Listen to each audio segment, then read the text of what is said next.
Rahul ji zero check कर लीजिए, एक जीरो और भी है।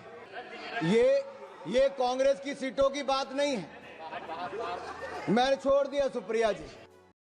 ದಿಲ್ಲಿ ಚುನಾವಣೆಯಲ್ಲಿ ಕಾಂಗ್ರೆಸ್ ಪಕ್ಷವು ಒಂದು ಸ್ಥಾನದಲ್ಲೂ ಕೂಡ ಗೆಲುವನ್ನ ಸಾಧಿಸಿಲ್ಲ.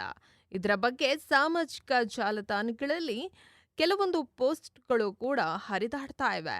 ಈ ನಡುವೆ ಲೋಕಸಭೆಯ ಬಜೆಟ್ನಲ್ಲಿ ಮೇಲಿನ ಭಾಷಣದಲ್ಲಿ ಬಿಜೆಪಿ ಸಂಸದ ಅನುರಾಗ್ ಸಿಂಗ್ ಠಾಕೂರ್ ಅವರು ಕಾಂಗ್ರೆಸ್ ಪಕ್ಷವನ್ನ ಕಾಲೆಳೆದಿದ್ದು, Rahul ji check the zero ಎಂದು ವ್ಯಂಗ್ಯವನ್ನ ಆಡಿದ್ರು.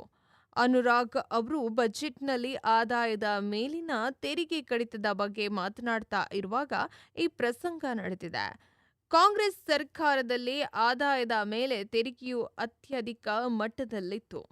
ಪ್ರಧಾನಿ ನರೇಂದ್ರ ಮೋದಿ ಅವರ ಸರ್ಕಾರವು ಈಗ ಅದನ್ನ ಶೂನ್ಯ ಮಟ್ಟಕ್ಕೆ ತಂದಿದೆ. 12 ಲಕ್ಷ ರೂಪಾಯಿವರೆಗಿನ ಆದಾಯದವರೆಗೆ ಶೂನ್ಯ ತೆರಿಗೆ ಮಾಡಲಾಗಿದೆ.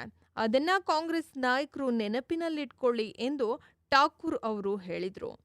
ಇನ್ನು ರಾಹುಲ್ ಗಾಂಧಿ ಅವರ ನೇತೃತ್ವದಲ್ಲಿ ಕಾಂಗ್ರೆಸ್ ನಿರಂತರವಾಗಿ ಶೂನ್ಯ ಸಾಧನೆಯನ್ನ ಮಾಡೋದಾಗಿ ಕೂಡ ಅವರು ಟೀಕೆಯನ್ನ ಮಾಡಿದ್ರು.